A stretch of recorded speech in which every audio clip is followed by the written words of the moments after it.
एक राजा थे, नाम उनके हम भूल जाते।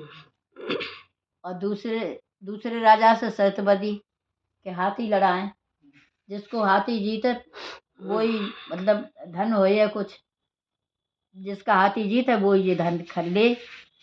तो लड़ाओ, लेकिन इनको हाथी हार गयो, जिनने शर्त बंधी और उनको जीत गयो तो धन भी ले गए।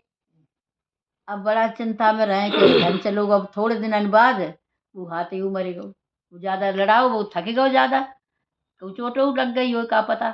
तो वो हाथी मरे को अब राजा बड़ा दुखी है, बड़ा दुखी रहे। कहें कि हमारे मतलब धनऊ गौ और हाथी गौ, हमारी और बदनामी हो गई। ना हमें पैसा मिलो ना हाथी मिलो, और बदनामी हो गई। क्या हाथी राजा को हारे गो तो पैसे चलो गो। और वही वे चिंता में वे 6 महीना बाद खत्म हो गए। खत्म हो गए, अब उन्हें हाथी कोई जन्म मिलो, कैसे भी हाथी के मुंह में मरे थे। हाथी के मुंह में मरे थे। सो अब हाथी भाई, अब हाथी भाई तो एक मतलब राजा ही लोग रखा थे।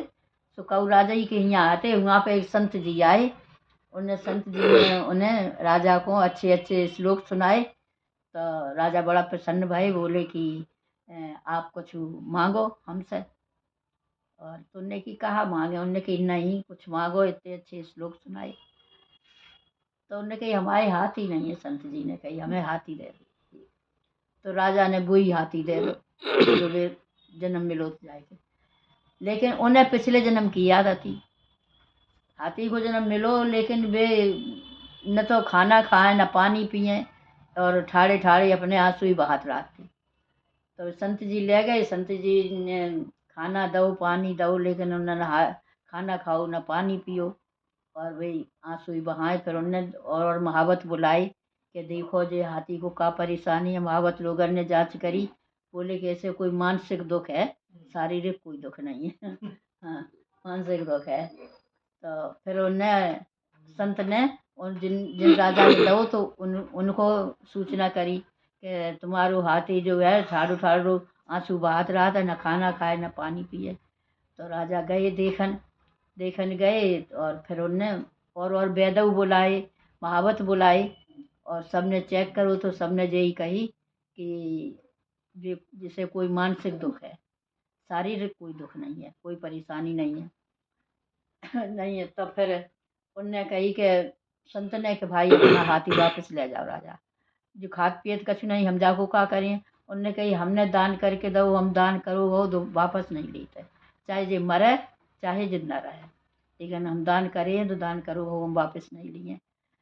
तो फिर वे संत कहने लगे, उन्हें शक्ति दी बा हाथी को कि हाथी तुम्हें का दिक्कत है, तुम इंसान की भाषा में हमें बोल के बता कि का है। तो वो हाथी कुछ नहीं बोलो, जो कहने लगो कि तुम लोग दुखी मत हो, अगर तुम्हारे गीता की किताब होए तो हमें जने 17वां अध्याय है शायद जी, तो मैं 17वां अध्याय को हमें सुना दो कहानी पूरी बस। सो ने संत जी ने गीता निकाल के 17वां अध्याय की कहानी सुनाई। तो वो हाथी की जिंदगी पूरी हुई गई, खत्म हो गई। कहानी खत्म।